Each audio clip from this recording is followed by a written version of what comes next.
اعوذ باللہ من الشیطان الرجیم بسم اللہ الرحمن الرحیم وَلِكُلِّ أُمَّةٍ جَعَلْنَا مَنْسَكًا لِيَذْكُرُوا اسْمَ اللَّهِ عَلَى مَا رَزَقَهُمْ مِنْ بَهِيمَةِ الْأَنْعَامِ فَكُلُوا مِنْهَا وَأَطْعِمُوا الْقَانِعَ وَالْمُعْتَرَّ كَذَلِكَ سَخَّرْنَاهَا لَكُمْ لَعَلَّكُمْ تَشْكُرُونَ صدق اللہ العظیم۔ قربانی ایثار کی آخری درجہ ہے ایثار کے حوالے سے، یعنی اپنی جان، اپنا مال اللہ کی راہ میں اللہ کی رضا کے لیے لٹا دینے کا نام قربانی ہے۔ آج ہم جو قربانیاں کرتے ہیں یہ بنیادی طور پر حضرت ابراہیم علیہ السلام کی یادگار ہے۔ آپ صلی اللہ علیہ وآلہ وسلم سے صحابہ کرام رضوان اللہ علیہم مجمعین نے یہ سوال کیا، ما هذه الاضاحی یا رسول اللہ، اے اللہ کے رسول صلی اللہ علیہ وآلہ وسلم ارشاد فرمائیے کہ یہ قربانیاں کیا ہیں، کیا اس کا فلسفہ ہے؟ تو آپ صلی اللہ علیہ وآلہ وسلم نے فرمایا، سنت ابیکم ابراہیم،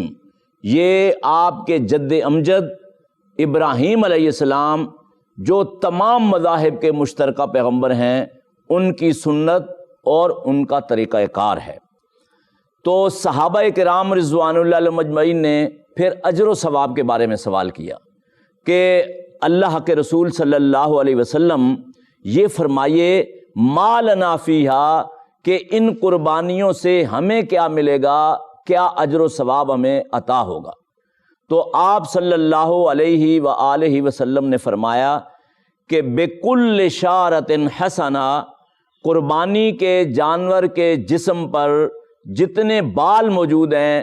ایک ایک بال کے بدلے میں آپ کو ایک نیکی ملے گی۔ تو پھر صحابہ کرام رضوان اللہ علیہم مجمعین نے ایک اور سوال کیا کہ بعض جانور وہ ہیں جن کے جسم پر بال نہیں بلکہ اون ہوتی ہے، تو آپ صلی اللہ علیہ وسلم نے فرمایا کہ اون کے ہر بال کے بدلے بھی ایک نیکی ملے گی۔ اصل میں جو اون ہے وہ بھی بالوں کا ایک مجموعہ ہے، تو بالوں کا مجموعہ بن کے اون بن جاتی ہے، تو یہ اجر و ثواب ہے۔ اور جب ہم قربانی کی تاریخ پر جائیں گے تو جب پہلا خانوادہ، پہلا خاندان اس روئے زمین پر آباد ہوا حضرت آدم علیہ السلام کا،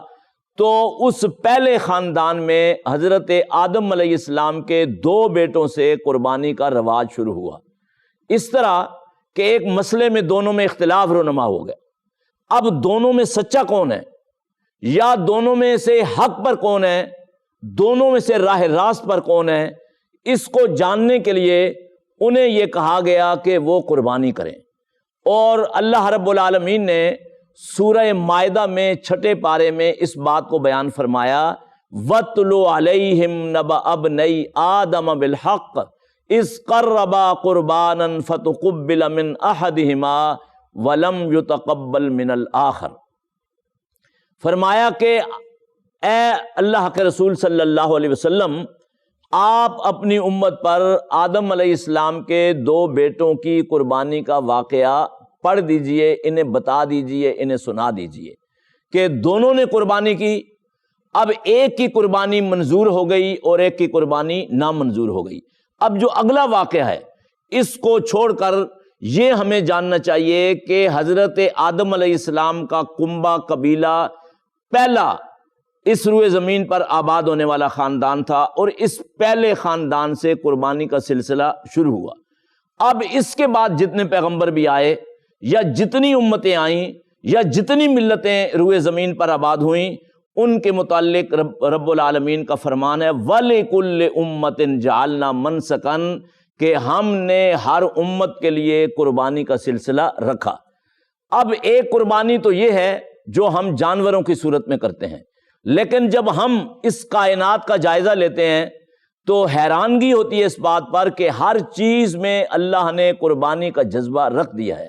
مثال کے طور پر آج ہم ایک مکان میں بیٹھے ہوئے ہیں، ظاہر ہے کہ اس کی جو سیمٹ ہے وہ بھی پتھروں سے تیار ہوئی ہے، اور بہت سارے ساری چیزیں جو وہ پتھروں سے تیار ہیں، تو پتھر قربانی دیتے ہیں تو تب عمارت اور مکان معرض وجود میں آتا ہے۔ اور اس سے پہلے ابھی ہم سیمنٹ سے بلاک بناتے ہیں، جب یہ سیمنٹ کا رواج نہیں تھا تو پتھر موجود تھے، تو پتھروں سے ہی لوگ دیواریں بناتے تھے۔ اسی طرح یہاں لکڑی کا کام بھی ہم دیکھ رہے ہیں بہت سارا، تو یعنی بہت سارے درخت قربانی دیتے ہیں، ان سے حاصل ہونے والی لکڑی جو ہے وہ ہم عمارتوں میں استعمال کرتے ہیں۔ اسی طرح بہت سے پرندے قربانی دیتے ہیں انسانوں کے لیے، ہم بٹیر کھاتے ہیں، تمام حلال پرندے کھاتے ہیں، تو ان کی قربانی سے ہمیں گوشت میسر آتا ہے۔ اسی طرح دیگر جانور بھی موجود ہیں، تو گویا کہ کوئی بھی قوم یا کوئی بھی ملت بغیر قربانی کے ترقی اور عروج کی طرف نہیں جا سکتی۔ قربانی کا ہونا ترقی کے لیے، آگے بڑھنے کے لیے یہ انتہائی ضروری ہے۔ اب رسول اکرم صلی اللہ علیہ وسلم نے قربانی کی ہمیں اہمیت کیا بتائی ہے، اس کو جاننا بھی ضروری ہے۔ آپ صلی اللہ علیہ وسلم نے فرمایا، من وجد ساعۃ ولم یضحی فلا یقربن مصلانا، کہ جو استطاعت رکھتا ہے قربانی کرنے کی پھر بھی وہ نہیں کرتا، اس کے بہت سے اسباب ہیں، لیت و لال سے کام لیتا ہے اور وہ دائیں بائیں سے کام لیتا ہے، فرمایا اسے چاہیے کہ وہ ہمارے ساتھ عیدگاہ میں نماز میں حاضر نہ ہو۔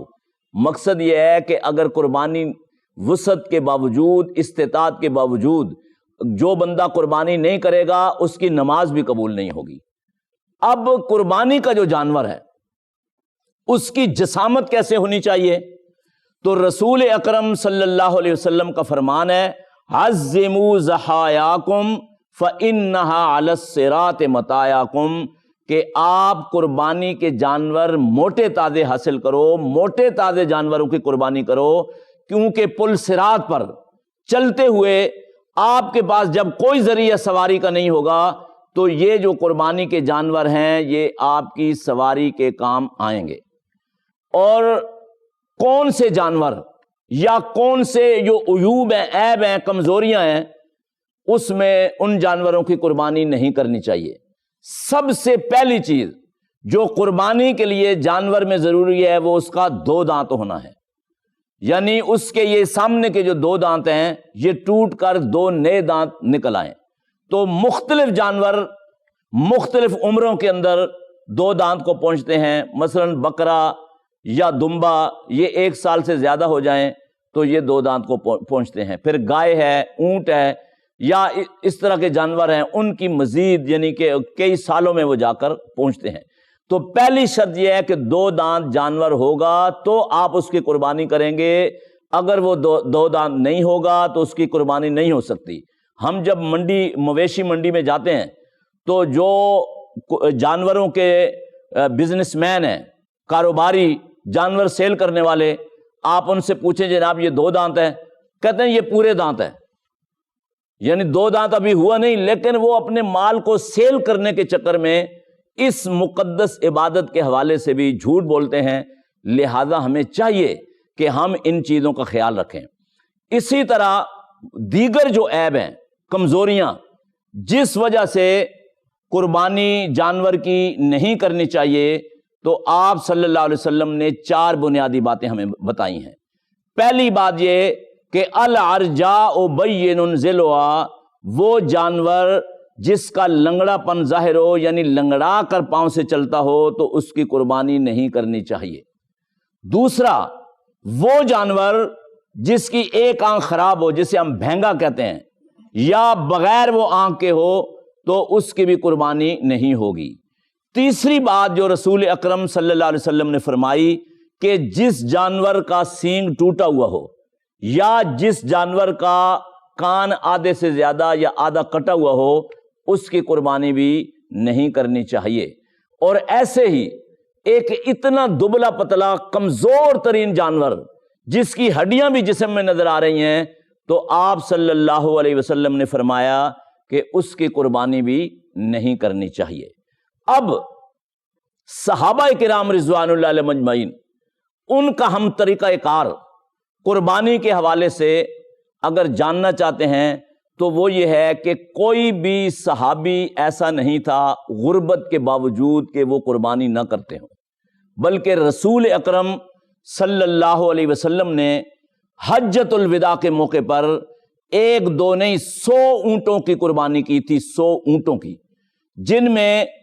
63 یعنی 63 جو اونٹ تھے وہ آپ صلی اللہ علیہ وآلہ وسلم نے اپنے ہاتھ سے ان کو نہر کیا تھا۔ اصل میں ذبح اور نہر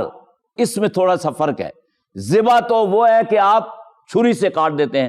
نہر یہ ہے کہ یہ جو نرخرا ہے آپ کا، یہ جو آپ کا نرخرا ہے،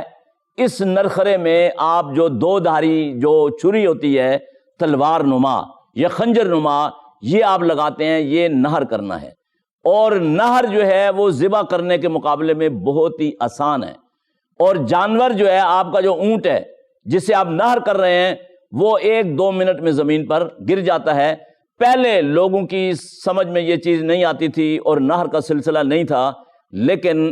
اب جو نہر کا سلسلہ ہے وہ ہمارے ہاں بہت زیادہ ہے۔ اور میں اقرا ٹی وی کے توسط سے عوام الناس سے، اپنے مسلمان بھائیوں سے اپیل کروں گا کہ وہ قربانی کا گوشت غرباء کو، یتیموں کو، ضرورت مندوں کو، مساکین کو دیں، پہنچائیں، کیونکہ یہ غربت کا دور ہے۔ اس کو ڈیپ فریزر کی زینت نہیں بنائیں، ریفریجریٹر کی زینت نہیں بنائیں، عوام تک پہنچائیں، کیونکہ ایک شاعر نے کہا یہی ہے عبادت، یہی دین و ایمان، کام آئے دنیا میں انسان کے انسان، وما علینا الا البلاغ المبین۔